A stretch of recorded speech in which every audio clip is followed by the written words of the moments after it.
Majjhima Nikaya. Middle-length discourses. Translated by Bhikkhu Thanissaro. Majjhima Nikaya 121.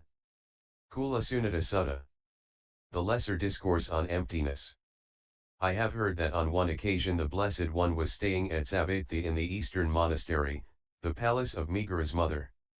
Then in the evening, Venerable Ananda, coming out of seclusion, approached the Blessed One and, on arrival, having bowed down, sat down to one side.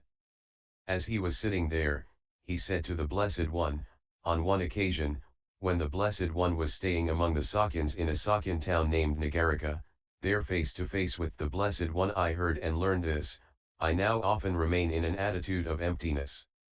Did I hear that correctly, learn it correctly, attend to it correctly, remember it correctly? The Buddha: yes, Ananda, you heard that correctly, learned it correctly, attended to it correctly, remembered it correctly. Now, as well as before, I often remain in an attitude of emptiness.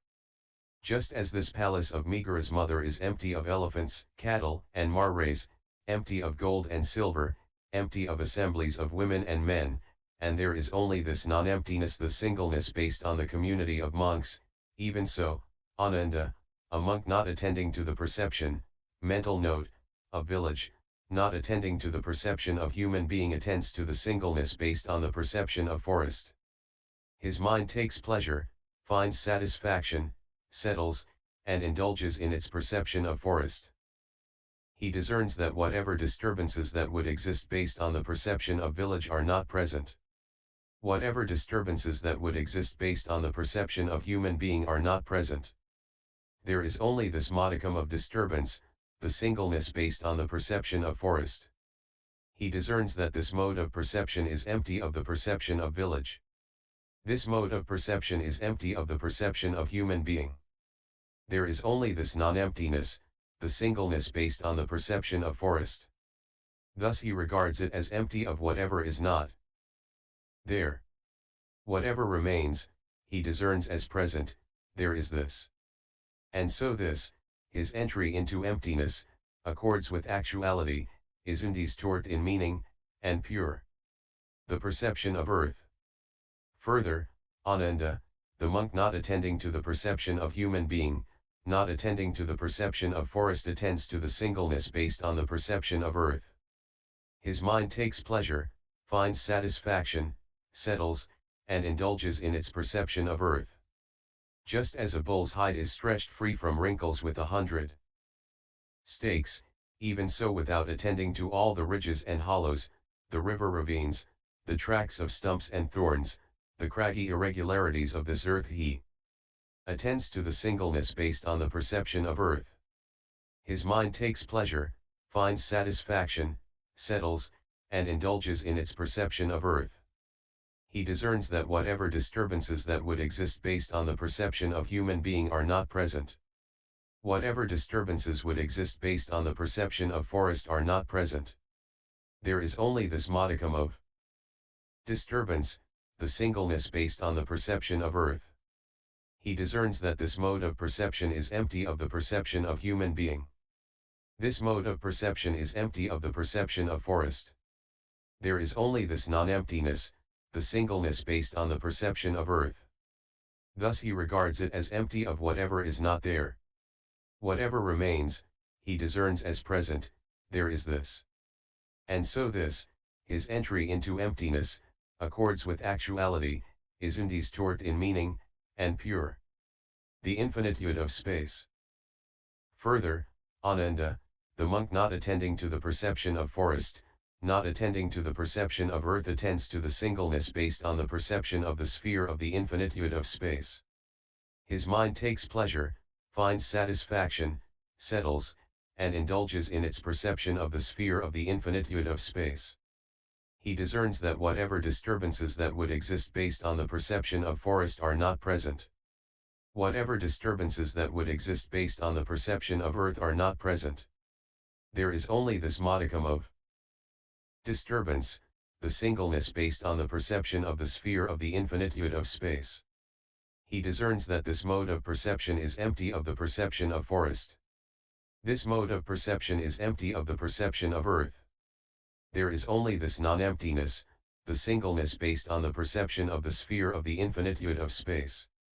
Thus he regards it as empty of whatever is not there. Whatever remains, he discerns as present, there is this. And so this, his entry into emptiness, accords with actuality, is undistorted in meaning, and pure. The infinitude of consciousness. Further, Ananda, the monk not attending to the perception of earth, not attending to the perception of the sphere of the infinitude of space, attends to the singleness based on the perception of the sphere of the infinitude of consciousness. His mind takes pleasure, finds satisfaction, settles, and indulges in its perception of the sphere of the infinitude of consciousness. He discerns that whatever disturbances that would exist based on the perception of earth are not present. Whatever disturbances that would exist based on the perception of the sphere of the infinitude of space are not present. There is only this modicum of disturbance, the singleness based on the perception of the sphere of the infinitude of consciousness. He discerns that this mode of perception is empty of the perception of earth. This mode of perception is empty of the perception of the sphere of the infinitude of space. There is only this non-emptiness, the singleness based on the perception of the sphere of the infinitude of consciousness. Thus he regards it as empty of whatever is not there. Whatever remains, he discerns as present, there is this. And so this, his entry into emptiness, accords with actuality, is undistorted in meaning, and pure. Nothingness. Further, Ananda, the monk not attending to the perception of the sphere of the infinitude of space, not attending to the perception of the sphere of the infinitude of consciousness attends to the singleness based on the perception of the sphere of nothingness. His mind takes pleasure, finds satisfaction, settles, and indulges in its perception of the sphere of nothingness. He discerns that whatever disturbances that would exist based on the perception of the sphere of the infinitude of space are not present. Whatever disturbances that would exist based on the perception of the sphere of the infinitude of consciousness are not present. There is only this modicum of disturbance, the singleness based on the perception of the sphere of nothingness. He discerns that this mode of perception is empty of the perception of the sphere of the infinitude of space. This mode of perception is empty of the perception of the sphere of the infinitude of consciousness. There is only this non-emptiness, the singleness based on the perception of the sphere of nothingness. Thus he regards it as empty of whatever is not there. Whatever remains, he discerns as present, there is this. And so this, his entry into emptiness, accords with actuality, is undistorted in meaning, and pure. Neither perception nor non-perception. Further, Ananda, the monk not attending to the perception of the sphere of the infinitude of consciousness, not attending to the perception of the sphere of nothingness attends to the singleness based on the sphere of neither perception nor non-perception. His mind takes pleasure, finds satisfaction, settles, and indulges in the sphere of neither perception nor non-perception. He discerns that whatever disturbances that would exist based on the perception of the sphere of the infinitude of consciousness are not present. Whatever disturbances that would exist based on the perception of the sphere of nothingness are not present. There is only this modicum of disturbance, the singleness based on the sphere of neither perception nor non-perception. He discerns that this mode of perception is empty of the perception of the sphere of the infinitude of consciousness. This mode of perception is empty of the perception of the sphere of nothingness. There is only this non-emptiness, the singleness based on the sphere of neither perception nor non-perception. Thus he regards it as empty of whatever is not there. Whatever remains, he discerns as present, there is this. And so this, his entry into emptiness, accords with actuality, is undistorted in meaning, and pure. Themeless concentration. Further, Ananda, the monk not attending to the perception of the sphere of nothingness, not attending to the perception of the sphere of neither perception nor non-perception attends to the singleness based on the themeless concentration of awareness. His mind takes pleasure, finds satisfaction, settles, and indulges in its themeless concentration of awareness. He discerns that whatever disturbances would exist based on the perception of the sphere of nothingness are not present. Whatever disturbances would exist based on the perception of the sphere of neither perception nor non-perception, are not present. And there is only this modicum of disturbance, that connected with the six sensory spheres, dependent on this very body with life as its condition. He discerns that this mode of perception is empty of the perception of the sphere of nothingness. This mode of perception is empty of the perception of the sphere of neither perception nor non-perception. There is only this non-emptiness, that connected with the six sensory spheres, dependent on this very body with life as its condition. Thus he regards it as empty of whatever is not there. Whatever remains, he discerns as present, there is this. And so this, his entry into emptiness, accords with actuality, is undistorted in meaning, and pure release.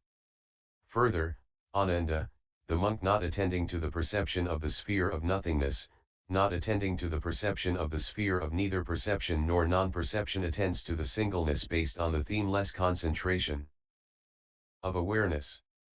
His mind takes pleasure, finds satisfaction, settles, and indulges in its themeless concentration of awareness.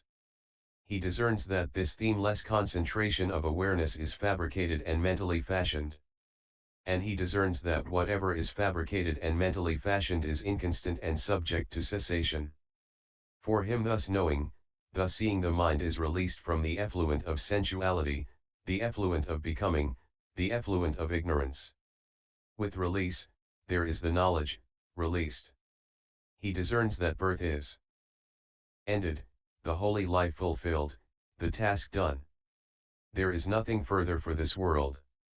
He discerns that whatever disturbances would exist based on the effluent of sensuality, the effluent of becoming, the effluent of ignorance, are not present. And there is only this modicum of disturbance, that connected with the six sensory spheres, dependent on this very body with life as its condition. He discerns that this mode of perception is empty of the effluent of sensuality, becoming, ignorance. And there is just this non-emptiness, that connected with the six sensory spheres, dependent on this very body with life as its condition. Thus he regards it as empty of whatever is not there. Whatever remains, he discerns as present, there is this. And so this, his entry into emptiness, accords with actuality, is undistorted in meaning, pure, superior and unsurpassed. Ananda, whatever contemplatives and priests who in the past entered and remained in an emptiness that was pure, superior, and unsurpassed, they all entered and remained in this very same emptiness that is pure, superior, and unsurpassed. Whatever contemplatives and priests who in the future will enter and remain in an emptiness that will be pure, superior, and unsurpassed, they all will enter and remain in this very same emptiness that is pure, superior, and unsurpassed. Whatever contemplatives and priests who at present enter and remain in an emptiness that is pure, superior, and unsurpassed, they all enter and remain in this very same emptiness that is pure, superior, and unsurpassed. Therefore, Ananda, you should train yourselves, we will enter and remain in the emptiness that is pure, superior, and unsurpassed. That is what the Blessed One said. Gratified, Venerable Ananda delighted in the Blessed One's words. And MN 120